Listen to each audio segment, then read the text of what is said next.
Kecheri centre വികസനത്തിനായി ഭൂമി ഏറ്റെടുക്കൽ നടപടി ദ്രുതഗതിയിലാക്കണമെന്നാവശ്യപ്പെട്ട് Manalur MLA. Professor C Raveendranath മുഖ്യമന്ത്രിക്ക് നിവേദനം സമർപ്പിച്ചു.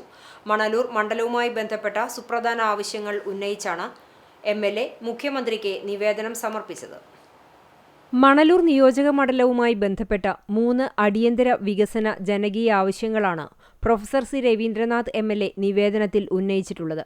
ഗുരുവായൂർ ശബരിമല തീർത്ഥാടകരടക്കം ആയിരക്കണക്കിന് ആളുകൾ ദിനംപ്രതി ഉപയോഗിക്കുന്ന പ്രധാന ജംഗ്ഷനായ കേച്ചേരി സെന്ററിന്റെ വികസനത്തിനായി ഭൂമി ഏറ്റെടുക്കൽ നടപടികൾ വേഗത്തിലാക്കണമെന്ന് നിവേദനത്തിൽ ആവശ്യപ്പെട്ടു.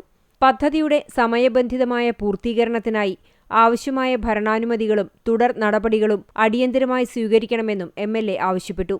കഴിഞ്ഞ 2 പതിറ്റാണ്ടിലേറെയായി പ്രദേശവാസികളുടെയും ഇതുവഴി കടന്നുപോകുന്ന യാത്രികരുടെയും നിരന്തരമായ ആവശ്യമാണ് കേച്ചേരിയുടെ വികസനം. കേച്ചേരിയുടെ വികസനം സംബന്ധിച്ചുള്ള ആവശ്യത്തിനൊപ്പം പാവർട്ടി ഗ്രാമപഞ്ചായത്തിലെ പെരിങ്ങാട് പുഴയെ വനഭൂമിയായി പ്രഖ്യാപിച്ച നോട്ടിഫിക്കേഷൻ അടിയന്തരമായി പിൻവലിക്കണമെന്നും വാടാനപ്പള്ളി ഗ്രാമപഞ്ചായത്തിലെ ഉപ്പുപടന്ന മുതൽ വാടാനപ്പള്ളി സെന്റർ വരെയുള്ള സർവീസ് റോഡ് നിർമ്മാണത്തിനാവശ്യമായ നടപടികൾ സ്വീകരിക്കണമെന്നും നിവേദനത്തിൽ ആവശ്യപ്പെട്ടു. മണലൂർ മണ്ഡലത്തിന്റെ വികസനത്തിനും ജനങ്ങളുടെ ദീർഘകാല ആവശ്യങ്ങൾ പരിഹരിക്കുന്നതിനുമായി ഈ വിഷയങ്ങളിൽ അടിയന്തര ഇടപെടൽ നടത്തി അനുകൂല നടപടി സ്വീകരിക്കണമെന്ന് മുഖ്യമന്ത്രിയോട് എം.എൽ.എ. അഭ്യർത്ഥിച്ചു.